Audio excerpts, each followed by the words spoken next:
Hello folks, Everchanger here, and welcome back to more Pokemon Blaze Black 2.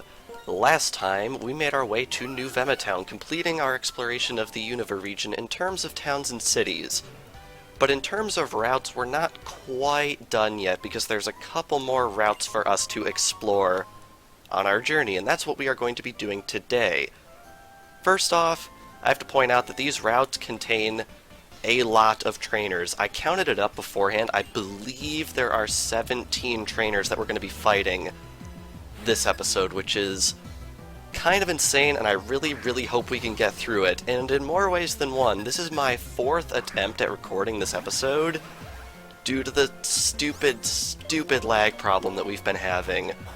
I wouldn't be surprised if it actually reared its head again, but honestly, if it happens again, we're just going to roll with it because I don't know what's causing it. I really don't. And I really can't be bothered to figure it out aside from, like, just lowering the quality of the recording way far. But, like, there's a 4790K in this sucker. This shouldn't be happening at all.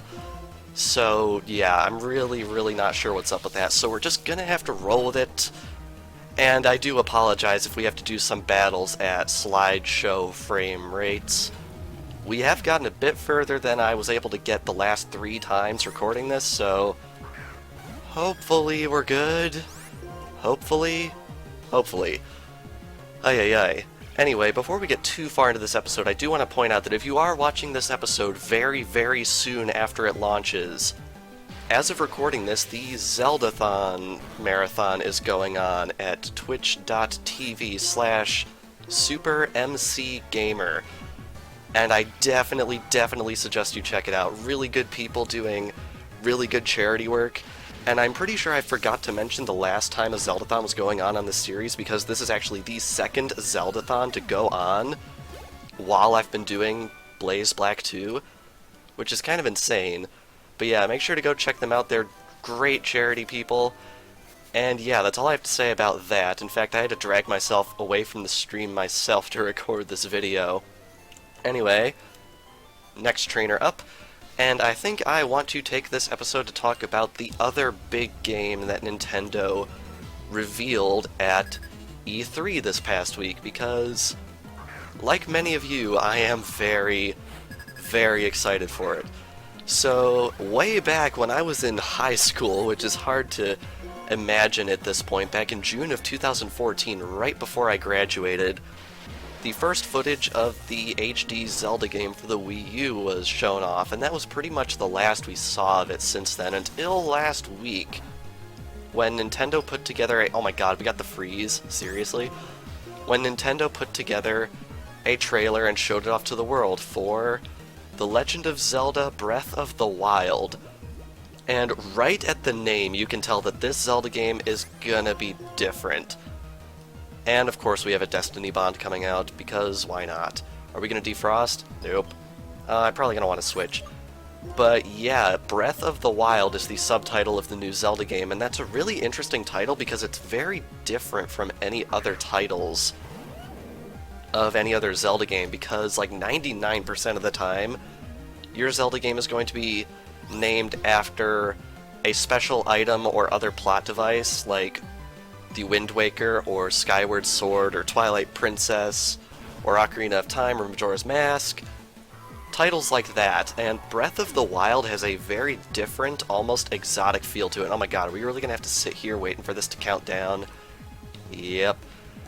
I brought Garchomp with me, even though I'm pretty sure we're going to need to teach someone Strength at some point on this route. I'm mainly doing that because there is a pretty major challenge at the end of the route that we're going to be tackling next episode that I really want to have the entire team of 6 for, because otherwise we might be in a little bit of trouble, because, spoiler alert, it is a boss fight for the ages, I'll tell you that. Alright, if we get frozen again, I'm going to be very seriously upset. Alright, we did not, which is awesome. But yeah, one interesting thing that I thought was worth noting about the new Zelda game that I don't think a lot of people have picked up on is that way back when the Wii U had first come out, it was mentioned by Nintendo in an interview that some of the design choices around the hardware of the Wii U were because of the new Zelda game. And honestly, I can see that with the new Zelda because they have a crazy physics engine in this game. Like, everything is dictated by the physics engine, from Link's knockback to, like, rocks flying around and stuff, to items flying around, to any other things you can imagine. Like, the physics in this game are crazy. And looking at the hardware in the Wii U, I don't think there is any way the Wii U CPU alone could handle a physics engine like that. So I'm wondering if Nintendo has been offloading some computations for the physics engine onto the graphics card in the system. And I feel like that might be a design choice of the Wii U to, like, have a decent graphics card in it and a decent CPU in it together, I guess. I don't know, it's all a little bit over my head, but I feel like some of the ways that Nintendo's been optimizing this new Zelda game, I feel like the system itself might have been designed around it to at least some extent, which I think is pretty interesting. But another thing that's pretty interesting about this Zelda game is I feel like it gives us a hint as to the next console. Because, as it's been mentioned, this game is coming out on the Nintendo NX, which is going to be coming out hopefully less than a year from now. And I just forgot, Magnazone's still frozen. That's annoying. But the way items are selected in this new Zelda game is pretty interesting. Whenever you press the D-pad, a horizontal list that you have to scroll through of items comes up, and that might seem a little cumbersome to some, and honestly on the Wii U it is. But there were some patents quite a while ago from Nintendo of scroll wheel shoulder buttons. So, like, if anyone has a conventional mouse, the middle click is like a scroll wheel. And I've seen rumors that the NX controller will have scroll wheels as its shoulder buttons, which I think is an amazing idea, and I don't see why anyone hasn't done this already. But I think that is a really, really smart, like, just really neat thing that can be done with controllers. And I feel like the way the new Zelda game has been laid out, it's looking pretty likely that the NX probably isn't going to have a screen on its controller, which I'll be honest, I'm really not going to miss, because, to be honest, holding the gamepad for long periods of time can get a little bit cumbersome when you know you can just have a conventional sized controller, so I'm hoping the controller for the NX will have these scroll wheel shoulder buttons in it. And I also hope it has gyroscope, because being able to aim stuff in Zelda with the gyroscope is an awesome feature, and I really, really wouldn't want to sacrifice that. So yeah, that's my hopes for the new controller, and I feel like the new Zelda has quite a few hints for that. But yeah, I'm really, really, really excited for the new Zelda game. One thing that they announced, well, they didn't really announce it, but this was in the trailer, is the game is going to, at least to some extent, feature voice acting, which was a rumor that started before the game's announcement at June E3. And honestly, I wasn't sure if I believed it, but it's actually happening. We don't know who the female character is speaking in the beginning parts of the trailer. I would assume it is like an ancient version of Zelda, because it's been mentioned that the Link in the game has been asleep for a century or so, which I think is pretty fascinating. There are some rumors going around that this Link might actually be a previous Link from a different game, but unless it's Skyward Sword Link, I really don't think that hypothesis holds much water, mainly because the current Link is right-handed, which I think is a little unfortunate, but the only reason I would really think that is because right-handed usually screams motion controls to me. And, like, I didn't have a problem with the motion controls in Skyward Sword, but I'd rather this Zelda be controlled traditionally, and it is. I was just afraid that right-handed Link might imply motion controls, but thankfully, that is not the case. But, the fact that this Link has been asleep for 100 years is interesting, because it was also mentioned in the game that Hyrule has sort of fallen into a state of disrepair, and the kingdom is on the brink of falling forever, which I feel like is a perspective that we really don't see very much. At least not in this way. Like, the new Hyrule has, like, no NPCs to see except for a few small towns that have been dotted around the map. And yes, there are going to be towns. Aonuma said there are going to be towns. But I just think it's a really interesting perspective because, like, in the other games where you see Hyrule about to fall, which I believe is Twilight Princess and Ocarina of Time, like, it feels different because there's still... It hasn't long fallen, and in this new game it feels like the kingdom has long fallen into this state of decay and is on the brink of being lost forever. It's just a way, way different atmospheric theme from what we've seen in past Zelda titles. And I feel like the music also drives that home because the music is very subtle. It's not like in your face like it has been in previous Zelda games. It's very scaled back. Like, there's a lot of piano just in the background and flute, like a windy sounding flute instrument, and I feel like that's a really cool change of pace. And, like, they've changed a lot of stuff about the way this Zelda game operates compared to past Zelda games. The major thing I can think of is that you start up the game, they're like, here's your Sheikah slate, which is basically Link's tool for navigating the world. And then they're like, here's a shirt and pants, which are not green, by the way, which is pretty interesting. And then they pretty much send you out into the world. And, like, they tell you to go up to the top of some tower so they can tell you a little about the story. And after that, you're free, but you don't even have to go and see that. In fact, it's been stated in interviews that you can just waltz right up to the final boss of this game, which is really, really insane. I have to wonder how that's going to work, because I suppose technically it means that everything in the game aside from the final boss is optional? Oh wow, this is actually not working. Neat. I forgot about that little detail. Anyway, right through here, I should mention, is Route 17. This route is interesting because it is one of the only water routes in the region. And it is, in fact, right here. And one thing that's definitely worth noting is there is a singular Pokémon on this route that I want to find.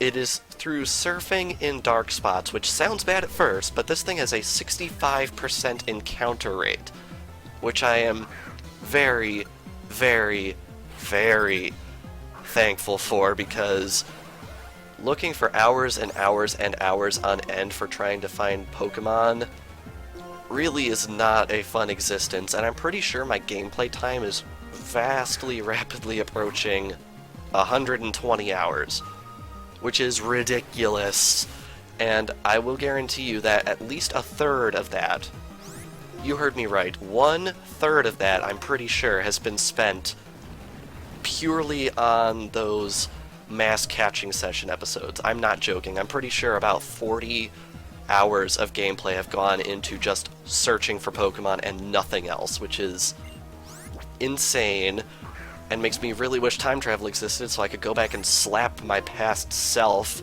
for saying we're gonna catch them all, but that's all water under the bridge.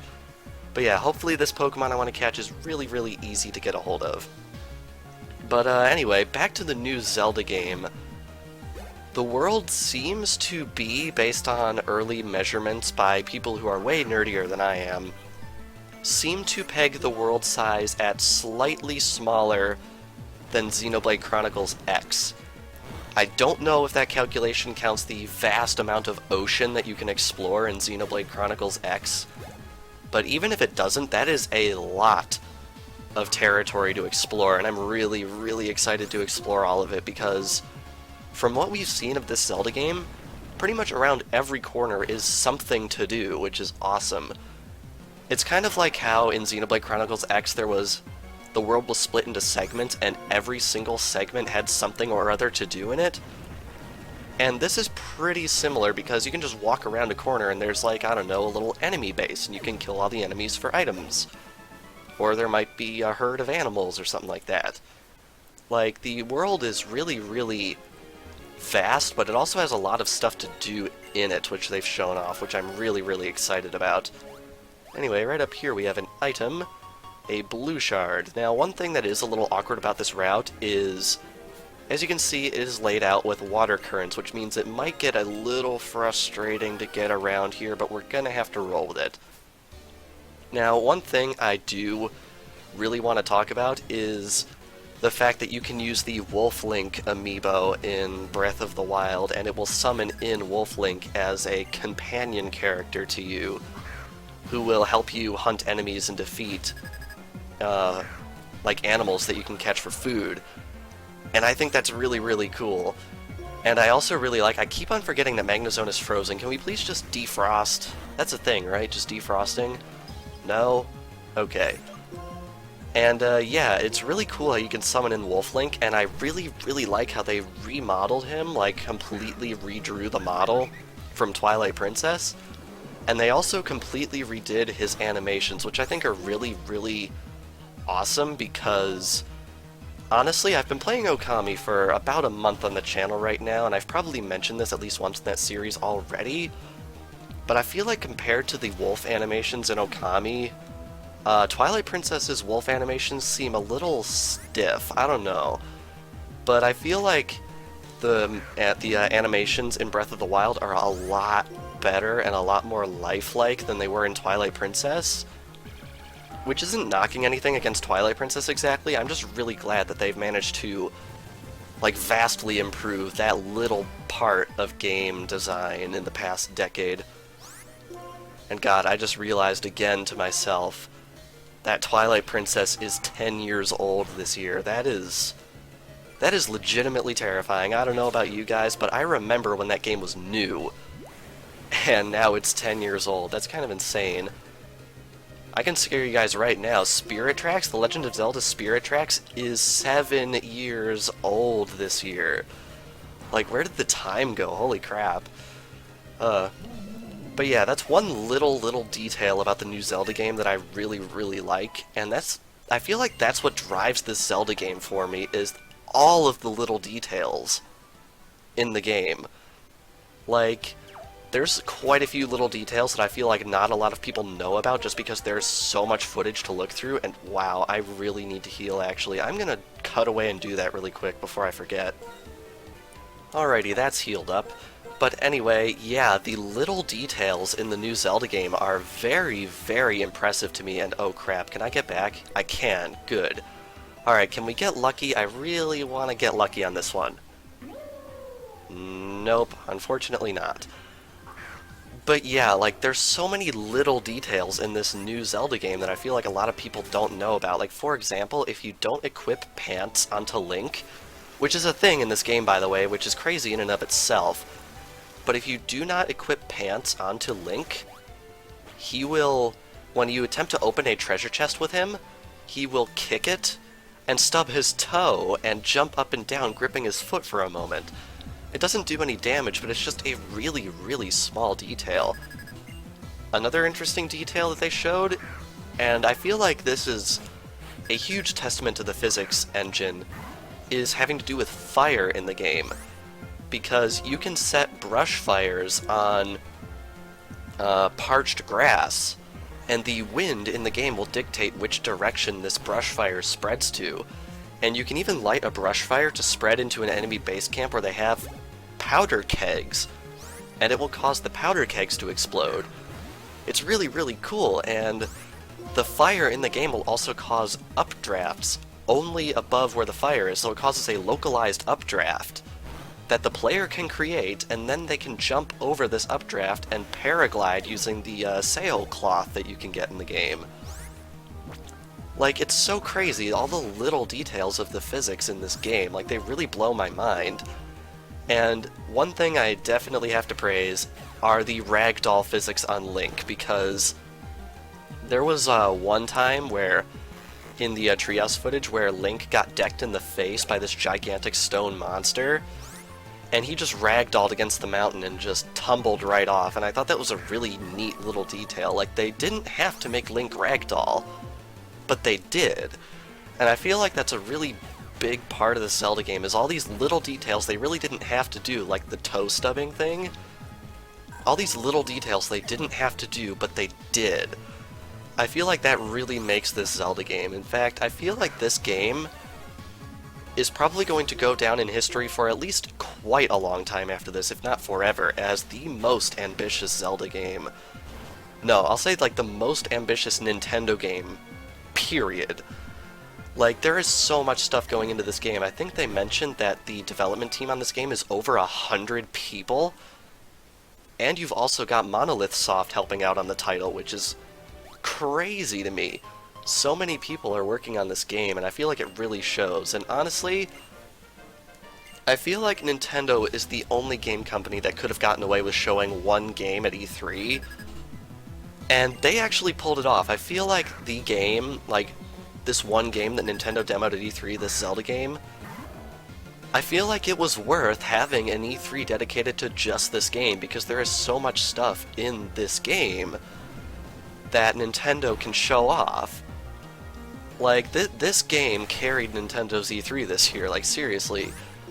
I feel like everyone, including myself, if you go back to watching some videos I made around late April, early May, I was probably as doom and gloom as everyone else, but honestly, they pulled it off. Nintendo managed to carry an entire E3 on this one game, and it's been winning Game of the Show awards across the board. They even got IGN's Game of the Show. And there was a video that came out a couple of days ago from the last day of E3 where the doors opened on the last day of E3 and a huge crowd is running to play the new Zelda game. And that's something I don't think we've ever seen ever since like the Wii days, like the early days of the Wii, where all that stuff was brand new and all the Nintendo still got it stuff. And honestly, I feel like this game is going to be another one of those moments for Nintendo. And when I say that, I feel like I really, really mean it.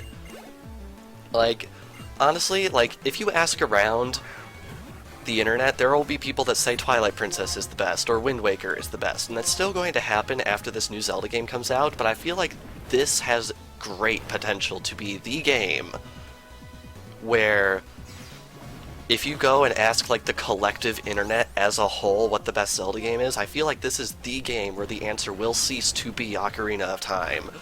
And I feel like the fact that anyone can even come close to saying that about a new Zelda game really, really says something about how good that Zelda game is. And it's probably that reason that I'm really excited for this Zelda game, because it feels like you get this excitement when you see everything having to do with this Zelda game. Like, I've watched the trailer a couple times and I just, like, get tingly inside because I'm so excited for this game, and I feel like this is going to be the game where people can definitively say that Nintendo's, like, really still got it. But anyway, we're at the end of Route 17 and we have not encountered the Pokemon I want to catch yet, but I'd really like to get a hold of it before we move on, so I think I'm going to cut here to see if I can find it. Hopefully it comes quickly. It should, because it's a 65% encounter rate, but we're just gonna have to see. Yeah, there it is. The very next dark spot, we have Phione, and everyone's like, what? Phione, isn't that a legendary? Well, it might be. I honestly don't know at this point. It's a point of contention even among official sources whether or not Phione is a legendary. But honestly, if it is a legendary, it is by far the weakest legendary out there. But yeah, ignoring the legendary debate, we just caught Phione, and if you count it as a legendary, then you can go run in the streets that we just caught a legendary that easily. It drifts in warm seas. It always returns to where it was born, no matter how far it may have drifted. Very nice. Some of you might recall that Phione is related to another legendary Pokemon. We will be covering that in due time. We will be getting a hold of it eventually, probably in the next 7 or so episodes.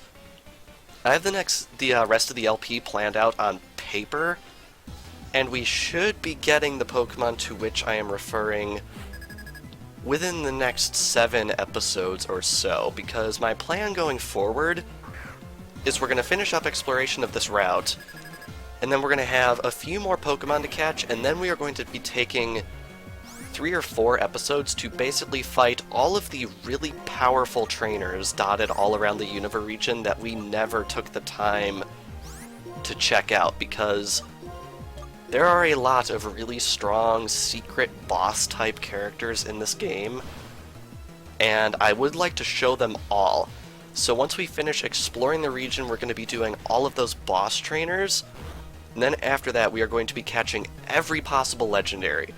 Now, one thing I feel like I sort of implied way back in episode 130, was it only 131? The one where we tried to catch Celebi but failed. Basically, my story is I really don't like to cheat in Pokemon games, and honestly, in this case, I don't know how I would cheat to make such a thing work. Basically, if there are any legendary Pokemon from here on out that are bugged into not appearing, we're probably not going to be catching them, period. Not only because I really don't like using cheat codes in Pokemon games, like just in general, but I've been looking around the internet if such a thing were to occur, and I cannot find any sort of source that gives definitive information on how to fix these glitches. Which basically means if for some reason a legendary or two just don't show up for some reason, we are probably out of luck in terms of catching that legendary.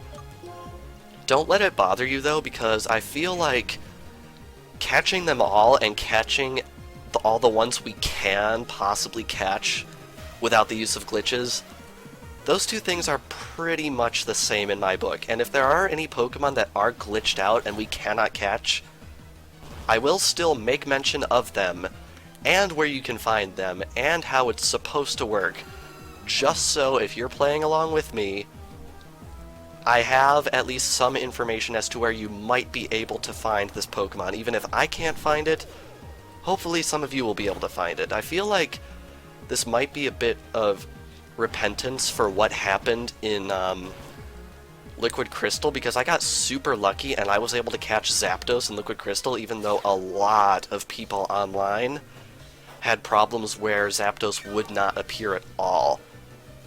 Might be a little bit of a karma thing for that, but just let it be known that that's what we're going to be doing. And then after that, we are going to be doing one last bit of battling in the Unova region, a bit of a side mode, as it were. And then after that, we are going to be rounding out the Pokédex. We are going to be completing the Pokédex once that is over with, which is crazy to think about, how we're going to be completing the Pokédex this soon here. But yeah, it's looking like, when all is said and done, the last numbered episode of Blaze Black 2 should be episode 148. And then after that, there's going to be a couple of extra videos for random stuff, and then we'll be done. Which is just mind-boggling to me, because we started this Let's Play 10 months ago. And here we are, and I've got the rest of the Let's Play planned out on my iPad right here, and it all fits on one screen. Like, I don't have to scroll to see what we have to do beyond the last line on screen, because that's just it. That's kind of crazy to me. I'm really excited for it, but I'm kind of nervous at the same time, because I feel like Blaze Black 2 has been the more popular series on the channel recently, and I'm wondering what we're gonna do after that, but I'll figure it out, don't worry, I'm smart, I can figure it out. Alrighty, so we have Xatu and Marowak on the field right here. I think we can take these guys out just fine. Unfortunately, oh wait, no, we can reach. Awesome. Alright, deck of Flamethrower right there. But yeah, I guess I could loop back to Zelda at this point, but there's just so much to say about this new Zelda. I guess one major topic I could probably touch on, like one last major overarching thing, is where the Zelda game fits in the timeline. Now, I'll be honest, I'm a little 50-50 on the timeline, because it's really, really nice to just have a timeline to look at and see all of the lore implications and all that. But at the same time, I feel like, at least slightly, the timeline might inhibit storytelling in future Zelda games. Hey, check it out, I got a sweet deal for you. You know how Pokemon like to hide behind stones or rocks, yeah? Sometimes they hide cool stuff too. Oh, this guy. This guy will buy... oh, what is it? I think he will buy rare bones from you. Is this correct? Yes, he will give you a lot of money for this thing. Yeah, so if you want to sell your rare bones, that's where you want to do it. But yeah, my gripe with the Zelda timeline is I feel like it might inhibit storytelling a bit. I need to teach someone strength. I'm gonna cut away and do that really quick here. Alright, got rid of Sludge Wave on Gastrodon because I honestly don't use it much. But like, think about the plot to Skyward Sword. I feel like the plot for Skyward Sword was noticeably more convoluted than plots in previous Zelda games. And I feel like that's because they wanted to peg it as an origin story, I know, but like there was a lot of really weird stuff in that game that was sort of done in service of the lore.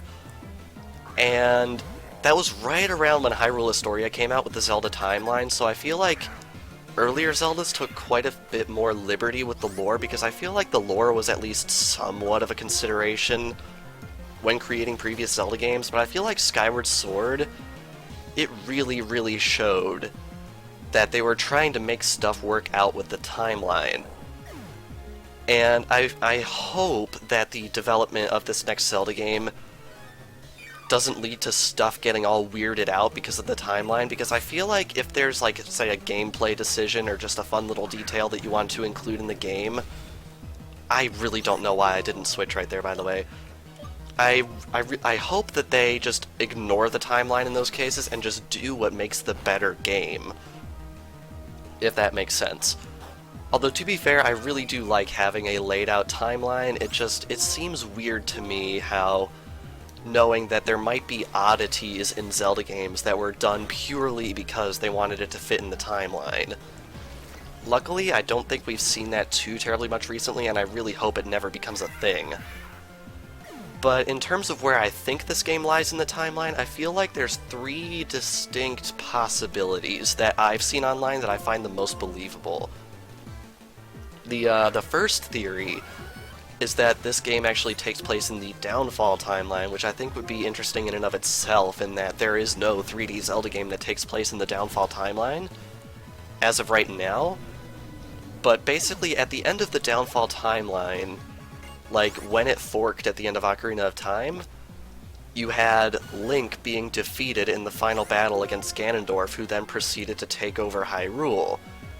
And then you had the Imprisoning War and all that was referenced in A Link to the Past, but then they sort of gloss over a lot of stuff, because the timeline goes straight from Ocarina of Time to A Link to the Past, and skips the Imprisoning War entirely. There's no game that takes place during that period, or anywhere like that.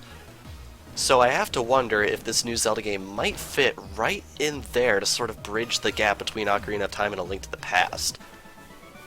Honestly, I feel like that would be a really, really interesting direction to go with it, but I don't quite believe that as much as I believe the theory that this game takes place after Wind Waker.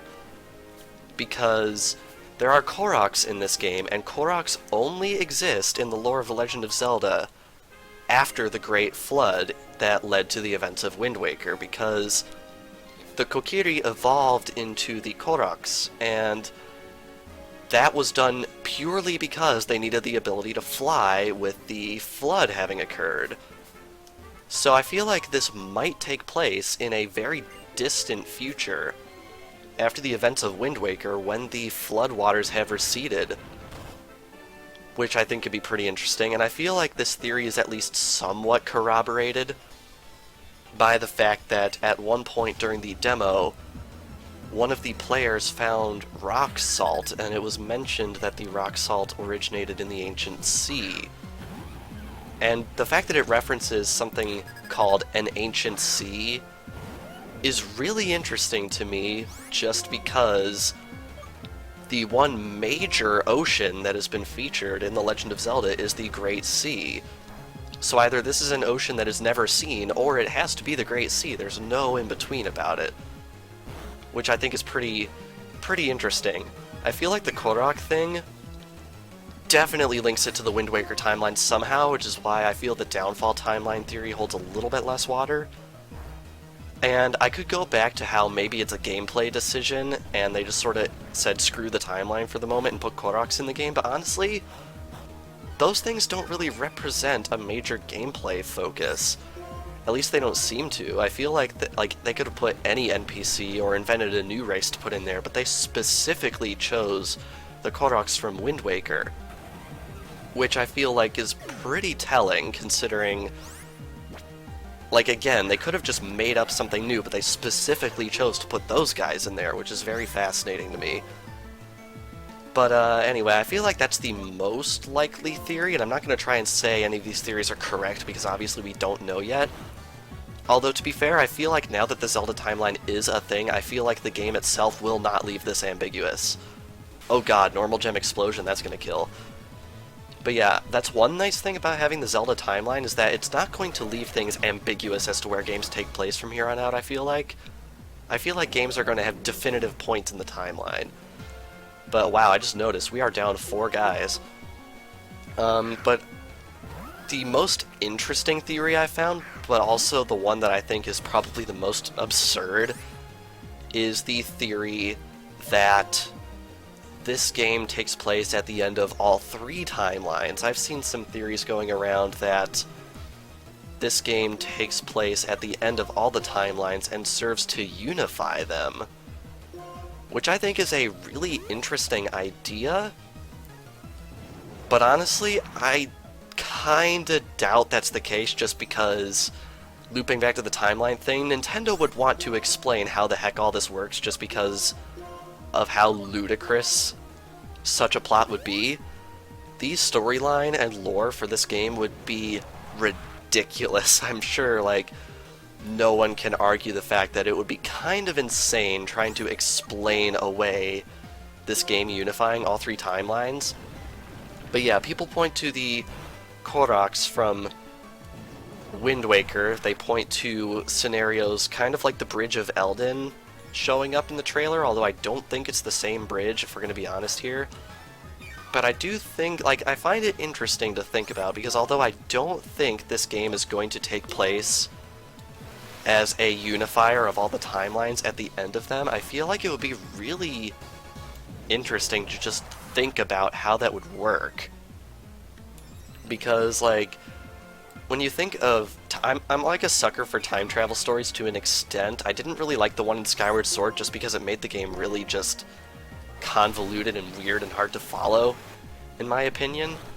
But I feel like it's an interesting thing to think about, there being a unification of the timelines at the end, and this guy's been spamming curse. That is going to hurt a lot.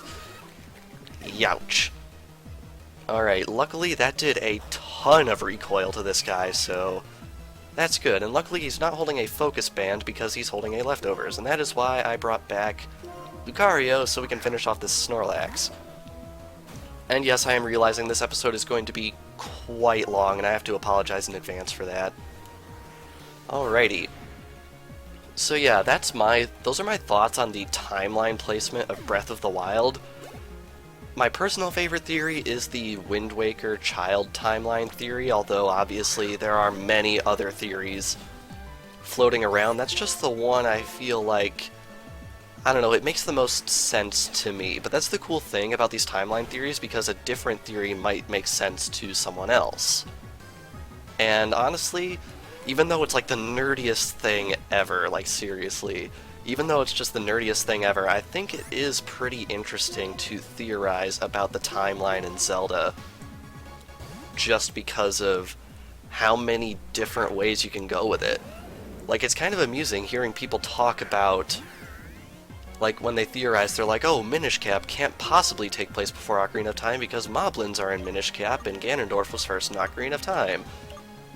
And it's just really neat to see, like, all these little theories thrown around and people trying to justify them, even though a lot of them tread dangerously into game theory territory, and I mean the YouTube channel of Ridiculous Theories Game Theory. But, like, I feel like that's one thing that really attracts people to the Zelda series, is just, you can look at it from a gameplay perspective, you can look at it from a lore perspective, you can look at it from a lot of perspectives. Like, heck, I have a book over there on my bookshelf that is full of philosophy essays completely based around The Legend of Zelda. Like, it's really cool how much you can just talk about regarding Zelda, and you don't even have to touch the game at all to have, like, these really big discussions about it. It's just a really fascinating perspective, in my opinion. Some of you may be like, oh dude, it's just a game, get over yourself, but I don't know, I feel like Zelda is one of those prime examples of where stuff goes beyond the game and into other areas. I don't know, I think it's just a cool series. I really like The Legend of Zelda, and I feel like this game in particular, Breath of the Wild, is really, really going to reinvigorate my interest in the Zelda series, because honestly, I'm not the biggest Zelda fan. Like, obviously I enjoy the game, but like, this game, Breath of the Wild, I feel like is really, really going to bring it to a head where it's just amazing. I legit don't remember if I fought that lady yet, but I'm going to heal up just in case. Alrighty, everyone's healed up, and I just took a cursory glance at the Pokedex during that cut, and I just noticed we have seen 626 Pokemon, which means some Pokemon in this episode was new, and come to think of it, it was probably Phione, but we also saw a new Pokemon last episode, and I have no clue which one it could have possibly been, because I have not been tracking what episodes we've been seeing which Pokemon. So, like, I honestly don't know who the new Pokemon is that we saw last episode. I try and make it so I don't cut out any new encounters of Pokemon we've never seen before, and I think I've managed to avoid that, mainly because I only cut out wild battles when it's a Pokemon that we've already caught, otherwise I'm going to attempt to catch it, and I show every trainer battle I do. So I'm hoping I haven't skipped over seeing any new Pokemon. I don't think I have. It's really fun to think about, but with that, we only have 23 Pokemon left to see. Period. That blows my mind. Only 23 Pokemon left for us to see. Like, that's insane to me. And if I just take a little bit of a glance at my notes over here, we have, unless I've counted wrong, 27 legendary encounters?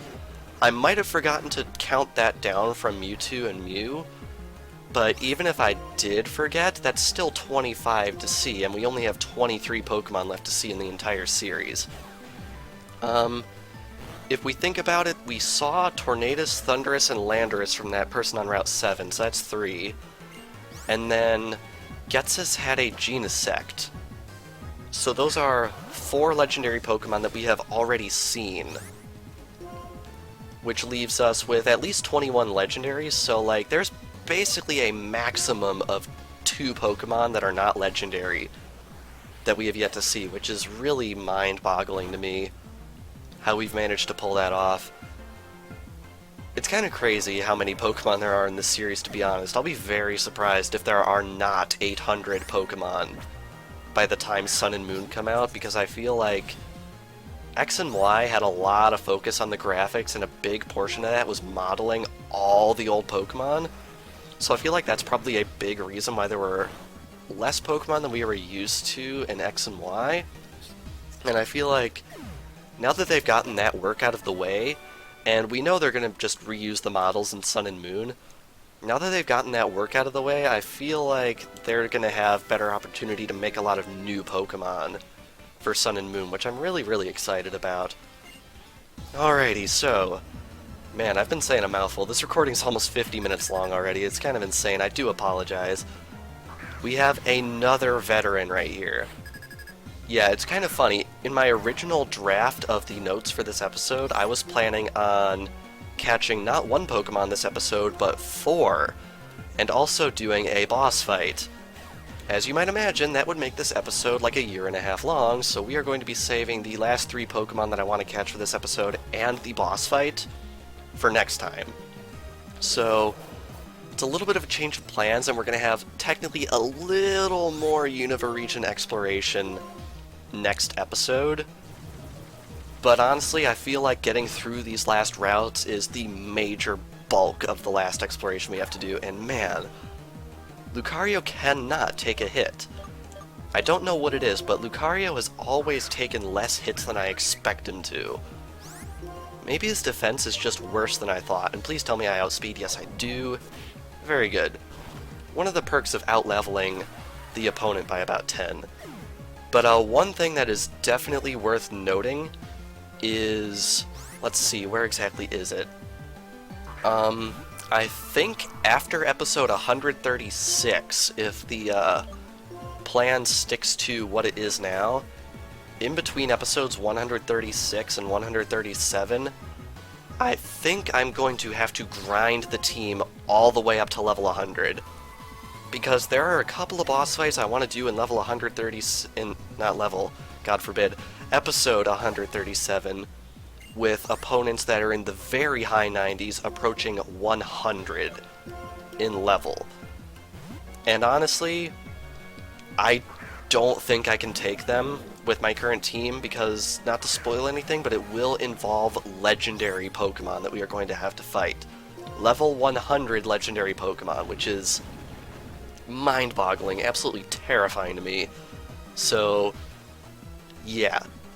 We're going to be taking a little bit of a grinding break in between episodes 136 and 137, presuming the schedule stays the same, and honestly at this point it should because we don't have much left to go. But yeah, just let it be known that you should expect that, so sometime soon the entire team is going to hit level 100. And I'm very, very impressed that Chirim survived that, and I just now realized that flower gift ability is stupid because it causes it to change into this sunshine form, which I'm pretty sure doesn't cause a stat change. If it does, it's pretty minimal. But it powers up fire-type moves on the field. So, like, I don't really understand what the point of that ability is, because I feel like it's more of a self-nerfing than anything else, because it's going to use Sunny Day just to get that transformation and maybe a Solar Beam boost. But, like, not only is it weak to Fire-type moves, but, like, 90% of Pokemon that are capable of using Fire-type moves, that was a misclick, are resistant to Solar Beam, so what's the point of that ability? Darn it, I was really hoping that would knock out anyway. I was going for Brick Break, which with the Expert Belt probably would have done more damage, and I just did it again. Man, this controller's getting soft. Oh well, I've been using this controller for like the past 50 episodes on the series right now, which is pretty crazy because the controller before that had also been used for about 50 episodes. But yeah, the 8BitDo NES 30 Pro controller, I really like it, but honestly, the D-pad, I'm really not sold on the D-pad, to be honest. Like, it's good, but it's not as good as Nintendo D-pads. Like, I feel like first-party Nintendo D-pads are perfect, but like this one will sometimes register an input wrong. Like, if you're holding down the left arrow, it might send you up or down slightly, just because of oddities in the way it's put together. And I've seen internal pictures. I've seen internal pictures of this controller where the contacts are shaped slightly differently than they are in first-party Nintendo controllers. I don't know if that is a patent thing or what. And here was another case of a lady mentioning a Pokemon she doesn't have. This person mentioned a Salamence because they had it in the original version of the game. And there we have TM19 Telekinesis. Pretty interesting to note because there is a good chance that that might have been the last TM that we will ever get in the series, which is kind of crazy. What's also kind of crazy, but I'll go with it, is Bulbapedia says you are required to have Cut to navigate this route, and I have not used it yet. Oh hey, I forgot you were here. The ring is my roiling sea, the towering waves shaped me. Crash, crash, crasher wake. Crash, crash, crasher wake. I'm the tidal wave of power to wash you away.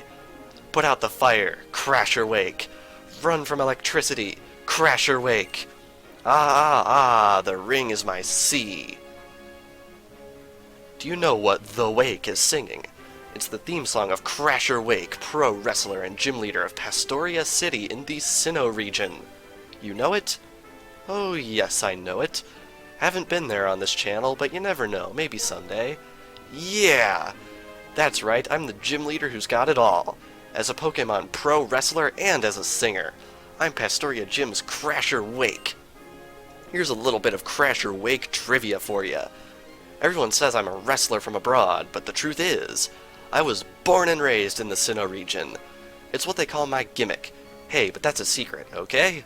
Okay, time to take off for Driftvale City. Yeah! Guy, it's not that way. Oh, okay. Yeah, I really like Crasher Wake. I feel like the Sinnoh region has a lot of really memorable characters, and please, for the love of God, I think, this is the last Ace Trainer on this route. I'm not positive, but I'm pretty sure this is the last one.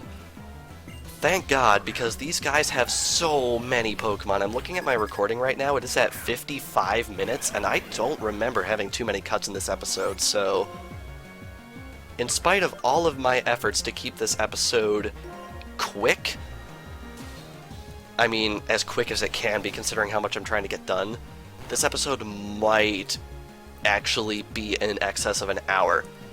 Obviously, you guys know that already because all you have to do is look down at the little timer thing at the bottom of the video, but as of right now, I don't know what we are going up against. And I feel like dragging out Gastrodon was actually a bad move for him, because personally I feel like Gastrodon, looking at our opponents, is probably pretty well suited for taking these guys out. I'm gonna bank on a rotate and use Earthquake. I was right. Fire Fang is going to do less than nothing, pretty much. Wait, what? Oh my god, it has an air balloon. Oh, that's awkward. Okay, Surf? Ah, I really called it there.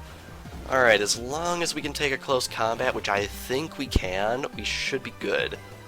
His defense falls, which is awesome, because that will make Surf do even more damage, which I am very excited about. Come on, can we get a knockout?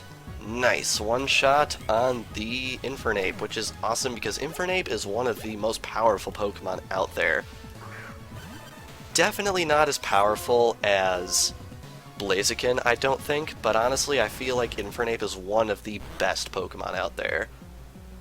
Alrighty, we have a Dugtrio out and he does not switch, which means we get the Surf on this one again, which is awesome. This might also be a knockout. Oh dang, it has a Focus Sash. Hey.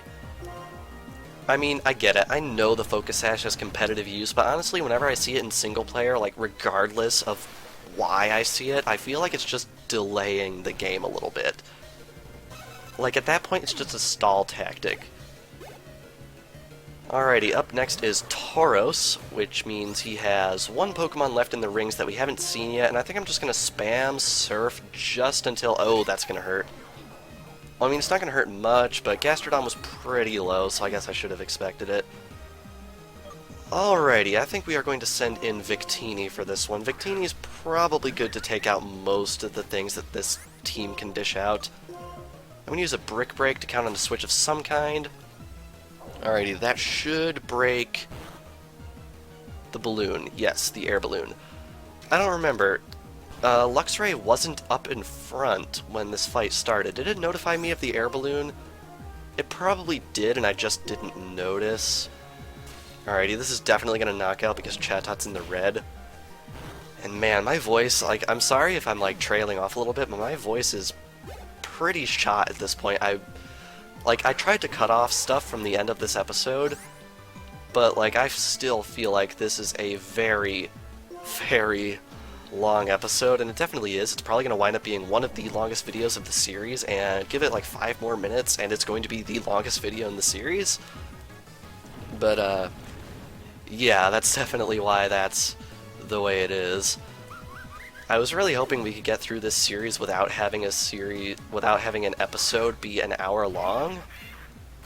But I guess we're just unlucky on that front. It looks like we are down to the final 3 versus 3, and I think for the first time this fight I'm actually going to rotate because everything on the opposite side of the field is vulnerable to Earthquake. And as I've always said, Garchomp dishes out a mean Earthquake. Like, holy crap. Honestly, Earthquake from a Garchomp is probably one of my favorite moves I've ever run on anything ever, just because it does so much damage. And this Garchomp isn't even EV trained. Can you imagine if I had EV trained this thing in physical attack power? Good God, it would have been a monster. It would have literally ripped through everything. Alrighty, I have a feeling this fight is just about over because he is down to a single Pokemon, that being his Floatzel. So let's see if we can take this out in one shot. I don't think we can because Floatzel's pretty bulky. Oh wow, we actually did it. Nice. Alrighty, my recording just hit 59 minutes, not counting any cuts that I've done in this episode, which is insane. Alrighty, let's grab this. This is important. This is the Magma Stone. Last episode we got a really important key item in the form of the permit, but honestly, that item we just got right there is probably even more important. Now, one thing I'm not sure of is how on earth do I get down there? There's a guy running around down there, and I'll be honest, I don't know how to get to that spot. Did I just miss something? I might have just missed something. No, I'm pretty sure I've covered everything. Is that right? Oh well, we'll just go with it. Alrighty.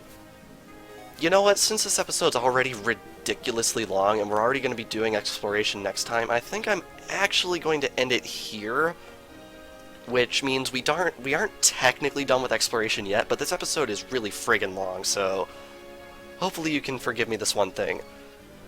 So, this past episode of Pokemon Blaze Black 2, we explored most of the final route of the Unova region. But the episode's pretty long, so I think we're going to cut it off. And next time we are going to be finishing the last little bit of exploration I would like to do in this area. And then we are going to be moving on to a couple of the many, many boss fights dotted around the Unova region. So without further ado, thank you all for watching, and I will see you guys next time.